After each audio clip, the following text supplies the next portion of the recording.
આજે 2 જૂન 2025 સોમવારના દિવસે આજના ચિંતનમાં તમામ સંતો હરિભક્તોને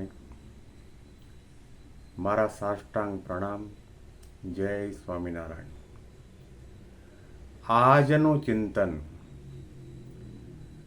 નંદ સંતોના કીર્તનો, મર્મ અને રહસ્ય.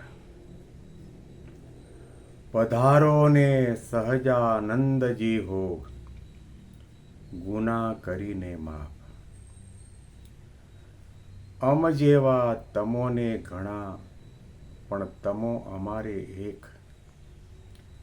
પ્રેમ સખી વિનંતી કરે છે, રાખો અમારી ટેકજી હો, ગુના કરીને માફ. આ પદની છેલ્લી પંક્તિ, જે પંક્તિની અંદર ને જે પ્રાર્થનાના અંતિમ ભાગમાં આધ્યાત્મિકતાનું રહસ્ય છે, જે પંક્તિમાં દાસત્વ ભાવ છે, જે પંક્તિમાં સ્વરૂપનિષ્ઠા પરિપક્વ કરવાની ભાવના છે, આ શબ્દોના ભીતરમાં આપણે જઈશું ત્યારે ખ્યાલ આવશે કે આમાં જ્ઞાન પણ છે અને સમજણ પણ છે, નિષ્ઠા પણ છે અને નિશ્ચય પણ છે, દાસત્વ ભાવ છે અને નમ્રતા પણ છે, અને શુભ સંકલ્પ છે. અમ જેવા તમોને ઘણા. આનો અર્થ શું થયો? કે જો આપણને ભગવાનનું તાત્વિક જ્ઞાન થયું હોય તો અવશ્યપણે આપણા દિલ દિમાગની અંદર એવી સમજણ હોય કે અનંત કોટી બ્રહ્માંડની અંદર ભગવાન પુરુષોત્તમ નારાયણનો ભક્ત હું એકલો નથી, અને એક જ ભક્ત ભગવાનને હોય તો પછી ભગવાન શાના? ભગવાનનું ભજન કરવાવાળા, ભક્તિ કરવાવાળા, ભગવાનને પ્રેમ કરવાવાળા, ભગવાનની આજ્ઞા પાળવાવાળા અનંત મુક્તો છે, અનંત ભક્તો છે, અનંત મુમુક્ષુઓ છે. આ સમજણ આપણને અવશ્યપણે હોવી જોઈએ, અને આ સમજણ હોય તો પછી ક્યારેય પણ આપણને કોઈના માટે રાગ દ્વેષ ન થાય, કોઈનો અનાદર કરવાનું, તિરસ્કરવાનું મન પણ ન થાય. અને સાથે સાથે એમના જીવનમાંથી આપણને પ્રેરણા પણ મળે કે આવા અનંત ભક્તો, સંતો, મુમુક્ષુઓ છે, કેવી પ્રકારની અદ્ભુત ભક્તિ કરે છે, આજ્ઞા પાળે છે, તપશ્ચર્યા કરે છે, નિયમ ધર્મ પાળે છે. અમ જેવા તમોને ઘણા. એ સમજણની સાથે સાથે પછીની પંક્તિ અતિ અગત્યની છે, અનિવાર્ય છે સાધના માર્ગમાં. તમો અમારે એક. અનન્યાશ્રય આવ્યો, અનન્ય નિશ્ચય આવ્યો, પતિવ્રતાની ભક્તિ આવી, અને ભગવાન જેવા તો ભગવાન એક જ, જે સર્વથી પર છે, સર્વના સ્વામી છે, સર્વના ઉપાસ્ય દેવ છે, એવા ભગવાન પુરુષોત્તમ નારાયણ સર્વ કારણના કારણ છે. એવા ભગવાન સહજાનંદ સ્વામી મહારાજ, તમે મારા માટે એક જ છો. જ્યારે આપણને એમના જેવા બીજા કોઈ લાગે, અહીંયા મારા સંકલ્પ પૂરા નથી થતા, મારું દુઃખ દૂર નથી થતું, એમણે આપેલા અહીંયા મને આશીર્વાદ ફળતા નથી, તો આપણે બીજી જગ્યાએથી લઈએ અને બીજી જગ્યાએ જ્યારે માથું નમાવવાનું મન થાય અને બીજા પણ એમના જેવા છે, તો સમજવું કે તમારો અનન્યાશ્રય નથી, તમારી પતિવ્રતાની ભક્તિ નથી, તમે મહિમા સમજ્યા નથી. વ્યભિચારિણીના જેવી ભક્તિ મહારાજે વચનાવતમાં શબ્દ વાપર્યો. જાણી જોઈને પોતાનું નાક કપાય તેવી વ્યભિચારિણીના જેવી ભક્તિ ન કરવી. ગુણાતીત સંતના સમાગમે કરીને એમના વચનમાં વિશ્વાસ રાખીને આપણને નિષ્ઠાની દ્રઢતા થઈ કે અનંત કોટી બ્રહ્માંડની અંદર આપણા સૌના માટે ઉપાસ્ય પરમાત્મા કોઈ પણ હોય તો સહજાનંદ સ્વામી મહારાજ છે. પછી એના સિવાય બીજે ક્યાંય પણ મન જવું જોઈએ નહીં.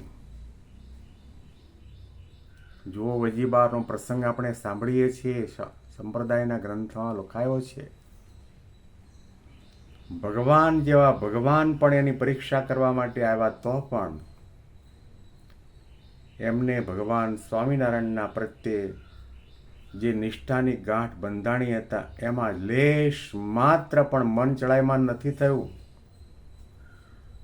સહજાનંદ સ્વામી ખુદ પરીક્ષા લેવા માટે આવ્યા અને પીપળાને પગ લગાડીને પીપળાને કૂવાથી 5 ફૂટ દૂર કર્યો. આવો ચમત્કાર બતાવ્યો, અંતર્યામી પણ બતાવ્યું, તો પણ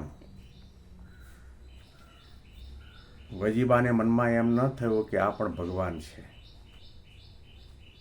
હજી ભગવાન સહજાનંદ સ્વામી મહારાજને એમણે પ્રત્યક્ષ રીતે જોયા પણ નથી. એ સંતના સમાગમે કરીને જાણ્યું કે ગઢપુરની અંદર દાદા ખાચરના દરબારમાં સહજાનંદ સ્વામી મહારાજ છે, તે પુરુષોત્તમ નારાયણ છે, સાક્ષાત ભગવાન છે. કળિયુગમાં અનંત જીવાત્માના કલ્યાણના માટે ભગવાન સહજાનંદ સ્વામી મહારાજ આ પૃથ્વી ઉપર પધાર્યા છે. આવો એક શબ્દોથી સાંભળીને નિશ્ચય કરેલો, તેમ છતાં પણ એનું મન ડગ્યું નથી. કારણ કે જાણ્યું કે સહજાનંદ સ્વામી એટલે સહજાનંદ સ્વામી, એનો કોઈ વિકલ્પ છે જ નહીં. અનંત કોટી બ્રહ્માંડની અંદર કોઈની તાકાત નથી કે એમનું સ્થાન કોઈ લઈ શકે. મહારાજે કહ્યું કે ભગવાન જેવા તો ભગવાન એક જ. ભગવાનને ભજી ભજીને ઘણા ભગવાનના આકારને પામે, ભગવાનના ધામને પામે, માયા મુક્ત થાય, ભગવાનના ઐશ્વર્ય શક્તિ સામર્થ્યને પામે, તો પણ ભગવાન જેવો ભગવાન કોઈ થવાને તૈયાર નથી. મહારાજે કહ્યું ભગવાનને લઈને મુક્તાનંદ સ્વામીને ભગવાન કહેવાય, પરંતુ ભગવાનને લીધા વગર અક્ષર બ્રહ્મને પણ ભગવાન કહી શકાય નહીં. મહંત સ્વામી મહારાજના શબ્દો આપણે યાદ કરીએ કે અનંત અનંત કોટી મુક્તો ભેગા થાય તો પણ અનાદિ અક્ષર બ્રહ્મની તુલનામાં ના આવે. અને એ અક્ષર બ્રહ્મ એક છે, અદ્વિતીય છે, મહારાજને રહેવાનું ધામ છે. તેમ છતાં પણ મહારાજનો મહિમા સમજવા માટે મહંત સ્વામી મહારાજે કહ્યું કે આ તો એક હોવા છતાં પણ આપણે કહીએ કદાચ એવા અનંત અનંત કોટી અક્ષર બ્રહ્મ ભેગા થાય તો પણ ભગવાન પુરુષોત્તમ નારાયણની પરમાત્માની તુલનામાં ન આવે. આવો મહિમા જો સમજાણો હોય તો પછી બીજે ક્યાંય પણ મનમાં ગડમથલ ન થાય. એમના મનુષ્ય ભાવની અંદર કોઈ પણ નાના મોટા ચરિત્રની અંદર શંકા કુશંકા ન જાગે. પ્રેમ સખી કરે છે વિનંતી, રાખો અમારી ટેક. આ ટેક રાખવાની છે. જેમ આપણને નામની ટેક છે, જાતિની ટેક છે, ગામની ટેક છે, મકાનની ટેક છે, એવી રીતે આપણા ઉપાસ્ય દેવ સહજાનંદ સ્વામી મહારાજની પણ આપણે ટેક રાખવાની છે કે એના સિવાય દુનિયામાં કોઈ પણ મારા માટે ભગવાન નથી. તમામ અવતારો, દેવો, દેવીઓ, સંતો, મહાપુરુષો, આચાર્યો, મંડલેશ્વરો મારા માટે વંદન કરવા યોગ્ય છે, પ્રણામ કરવા યોગ્ય છે, પરંતુ એકાંતિક ભાવે કરીને સ્વામી સેવક ભાવે ભજન ભક્તિ ઉપાસના કરવા યોગ્ય કોઈ પણ તત્વ હોય તો સહજાનંદ સ્વામી મહારાજ છે. અમ જેવા તમોને ઘણા પણ તમો અમારે એક પ્રેમ સખી વિનંતી કરે છે, પ્રેમ સખી વિનંતી કરે છે, રાખો અમારી ટેકજી હો, ગુના કરીને માફ પધારો ને સહજા નંદજી હો, ગુના કરીને માફ. આ પદની આપણે અહીંયા આગળ સમાપ્તિ કરીએ છીએ. આવતીકાલે બીજા નવા પદનો પ્રારંભ કરીશું. બેંગ્લોરથી પી ડી શાસ્ત્રીના સાષ્ટાંગ પ્રણામ. જય સ્વામિનારાયણ.